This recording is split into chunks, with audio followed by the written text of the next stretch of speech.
State of the Nation.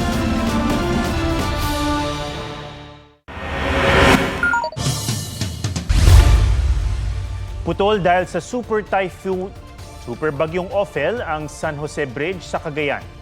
Nagdurugtong ito sa mga bayan ng Gonzaga at Santa Ana.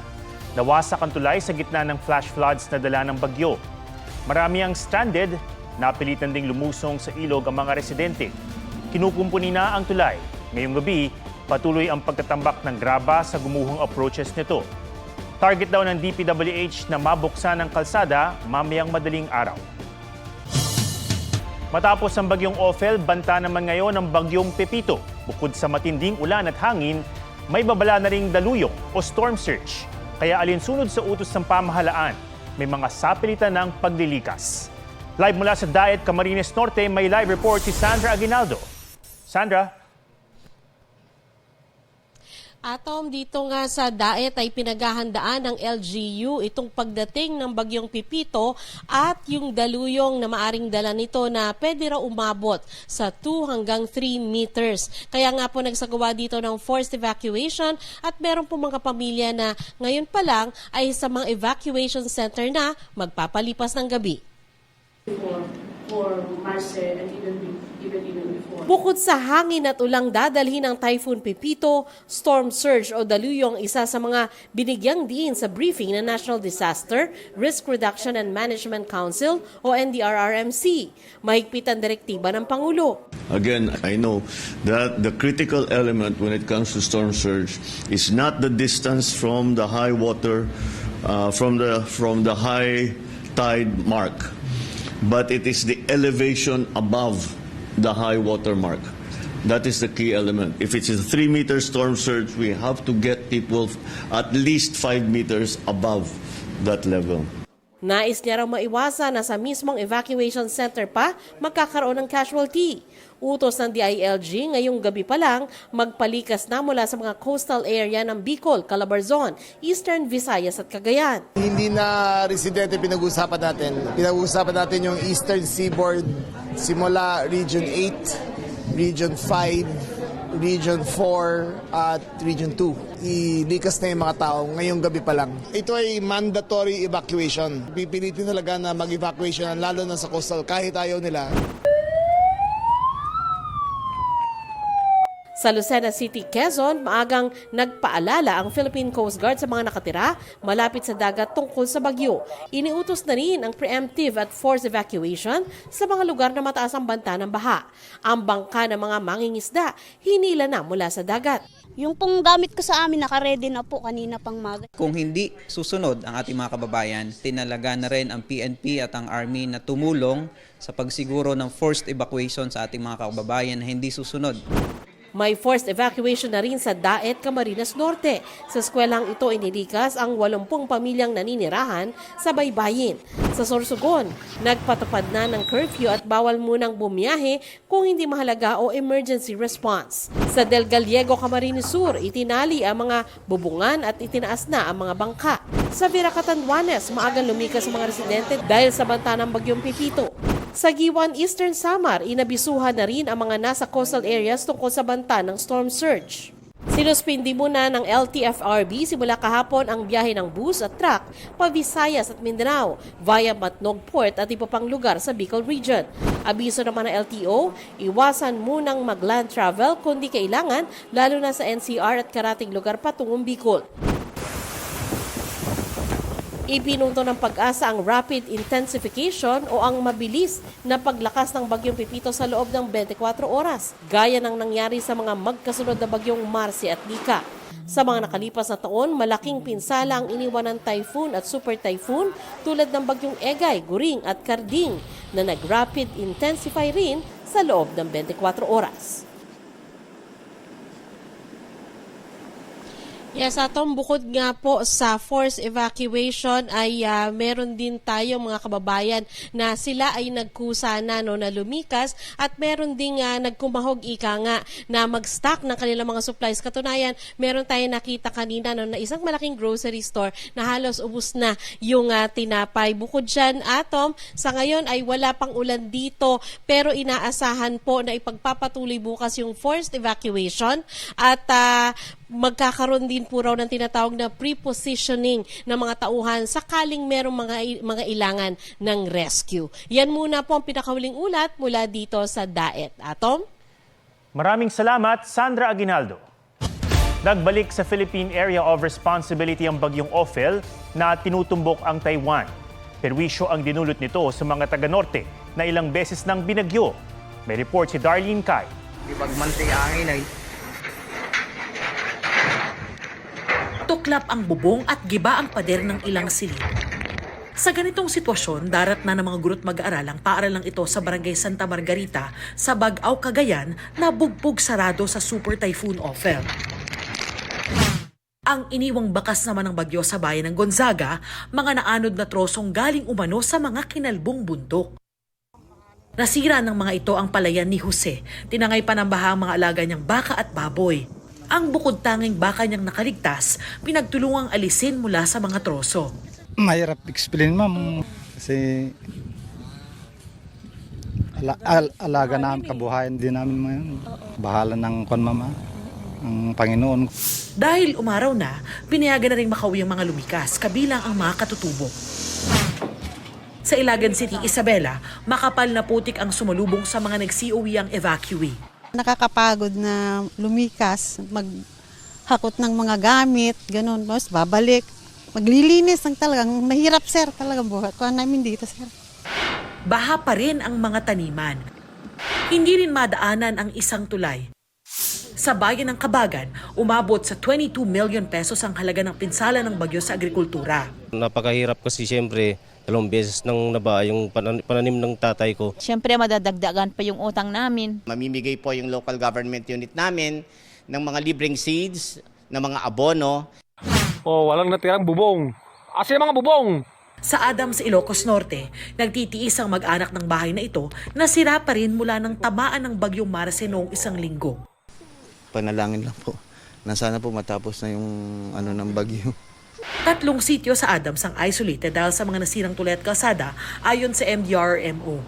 Mula rito sa kinatatayuan ko hanggang doon sa puno na yon, ganyan kahaba yung sementong kalsada na nadurog nung gumuho yung lupa dito dahil sa nangyaring landslide noong humagupit yung bagyong Marce. Hanggang ngayon nagiging pahirapan yung clearing operations dahil sa sunod-sunod na dating ng bagyo.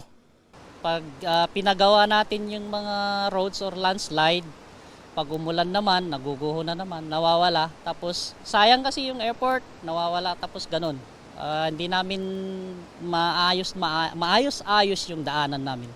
Tulad ng ibang lugar sa Northern Luzon, paubos na rin daw ang calamity fund ng Adams. Darlene Kai, nagbabalita para sa GMA Integrated News. Isa ang patay at 3 ang sugatan sa rambulan ng ilang estudyante sa Barangay 172 sa Caloocan. Kita sa cellphone video na nakuha ng GMA Integrated News na unang nagsuntukan ng lalaking nakauniforme at lalaking nakapulang t-shirt. Nakisali ang ibang lalaki. Makikita rin ng lalaking may hawak na tila patalim. Sa isang punto, sumakay ng motorsiklo ang ilang lalaki na may angkas pang duguan. Sa sumunod na video, humandusay sa kalsada ang isang dugoang grade 10 student na nasaksak pala. Nasawi siya kalaunan. 3 estudyante pang nasaksak din ang dinala sa ospital, kabilang ang isang kritikal dahil sa saksak sa leeg. Ayon sa pulisya, nagugat ang away sa pinag-aagawang electric fan. Sasampahan pa rin daw ng reklamong murder at frustrated murder ang menor de edad na suspect. Ayon kay Caloocan Mayor Along Malapitan, ita-turn over siya sa City Social Welfare Development Department. Hindi dadalo si Vice President Sara Duterte sa pagdinig muli ng Kamara sa confidential and intelligence funds ng kanyang tanggapan. Ayon sa Bise, plano nilang magpadala ng affidavit sa Committee on Good Government and Public Accountability. Personal na iniabot ng komite ang imbitasyon sa kanya nang dumalo sa pagdinig ng Quadcom sa War on Drugs nitong Miyerkules. Sabi pa ng bise, isang beses lang siyang naimbitahan ng komite at tila nagsasayang lang daw siya ng oras. Nakalimutan na rin daw siyang imbitahan sa mga susunod na pagdinig, bagay na pinabulaanan ng chairman ng komite na si Representative Joel Chua. Anya, nagpadala sila ng imbitasyon sa pangalawang hearing habang tinanggihan naman ang mga susunod pang mga pagdinig. Pag-aaralan daw ng komite ang isusumiting affidavit ni VP Sara pero mas gugustuhin nilang humarap siya sa komite.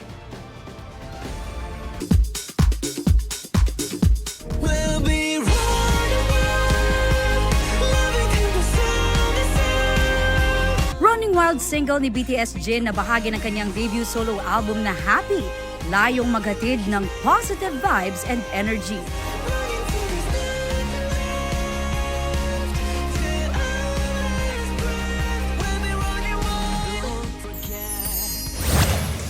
Respect and coexistence naman ang tema ng stylish hip-hop single ng 80s na Ice on My Teeth. Ice on my teeth, ice on my teeth, ice on my teeth. Nagbabalik din ang K-pop group na ENHYPEN with their single No Doubt. Yeah, no doubt. Oh, 날 태워준 명예, baby, no doubt. Speaking of ultimate comeback, Philo Blackjacks gear up dahil ang Queens ng 21 nasa bansa na para sa Welcome Back concert tour this weekend. Hello Love Again ni Alden Richards at Catherine Bernardo na kumita na ng 155 million pesos in 2 days, mapapanood na rin sa mahigit 1,000 sinihan sa Pilipinas, Amerika, Canada, Guam at Saipan. Aubrey Carampel nagbabalita para sa GMA Integrated News.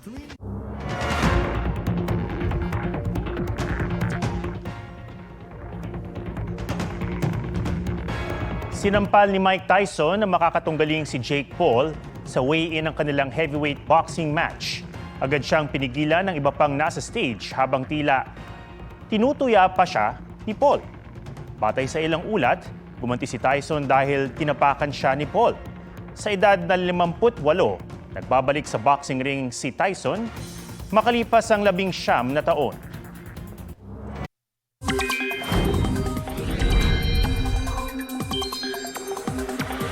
Nadagdagan ang mga lugar na isinailalim sa tropical cyclone wind signals dahil sa bagyong Pepito.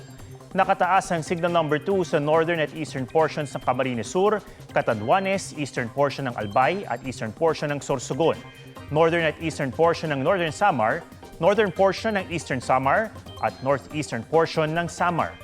Signal number 1 naman sa Metro Manila, southern at eastern portions ng Isabela, Quirino, eastern at southern portions ng Nueva Vizcaya, eastern portion ng Nueva Ecija, eastern portion ng Bulacan, Laguna, Rizal, Quezon, Marinduque, Camarines Norte, nalalabing bahagi ng Camarines Sur, nalalabing bahagi ng Albay at Sorsogon, Masbate, kabilang ang Burias at Ticao Islands, rest of Northern Samar, rest of Eastern Samar, rest of Samar, Biliran at northeastern portion ng Leyte.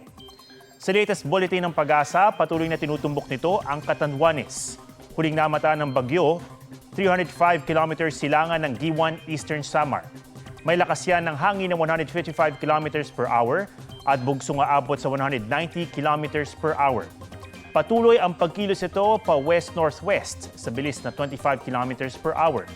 Humina naman ang bagyong Ophel na nakapasok na ulit sa Philippine Area of Responsibility. Huli itong namataan 220 kilometers west-northwest ng Itbayat, Batanes. May lakas itong 85 kilometers per hour malapit sa sentro at bugsong aabot ng 105 kilometers per hour. Ayon sa Pag-asa, wala itong direktang epekto sa anumang bahagi ng bansa at patuloy na tutumbukin ang Taiwan. 40 araw na lang, Pasko na. Kung wala pang pangregalo, welcome ang shoppers sa Noel Bazaar sa Parañaque. Silipin din ang mini Eiffel Tower na may Christmas vibe sa isang oceanarium sa Maynila. May report si Von Aquino. 5, 4, 3, 2, 1, Imbes na Christmas tree, ang 9.7-meter miniature Eiffel Tower ang pinailawan sa Manila Ocean Park sa Maynila. Unique twist daw ito sa kanilang Christmas tradition. Display tonight